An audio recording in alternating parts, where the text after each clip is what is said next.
Telling our Adrian Wojnarowski and Ramona Shelburne that James Harden continues to push for a trade from the Rockets.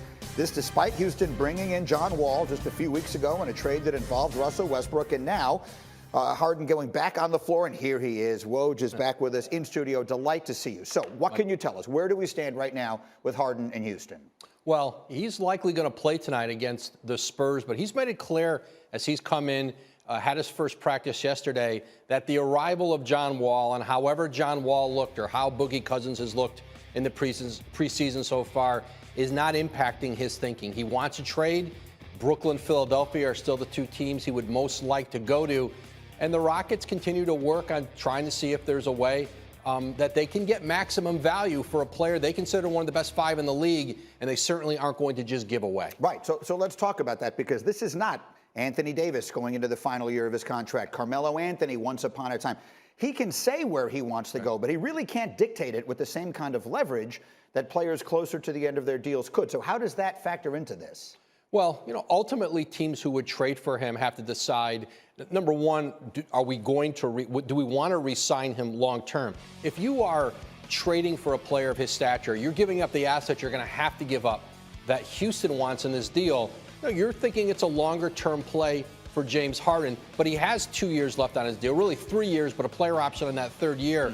And so, and there's very few teams really that are in this, Greeny, because there are so few who have the combination of draft picks, a young player that would really interest the Rockets, and also being a contender.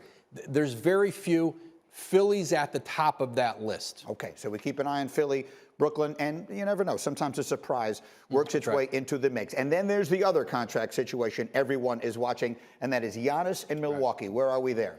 Well, he has got until Monday to make a decision on that Supermax, 5 years, $228 million before the start of the season. And listen, I think part of the thought process for Giannis right now is, and it speaks, I think, to his character, that he is taking his time with this. Other players look at this decision and say, okay, I can sign for the 228, and if I don't like things in a couple years, I can push for a trade out.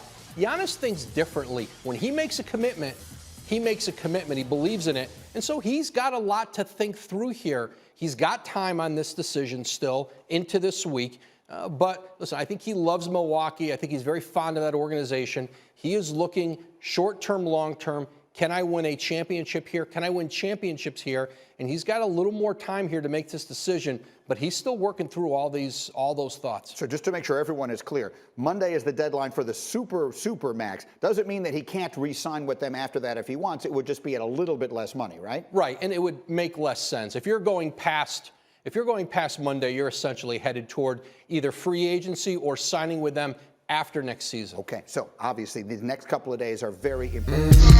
Yeah, I make decisions to glow. Ridiculous flow, potential to glow.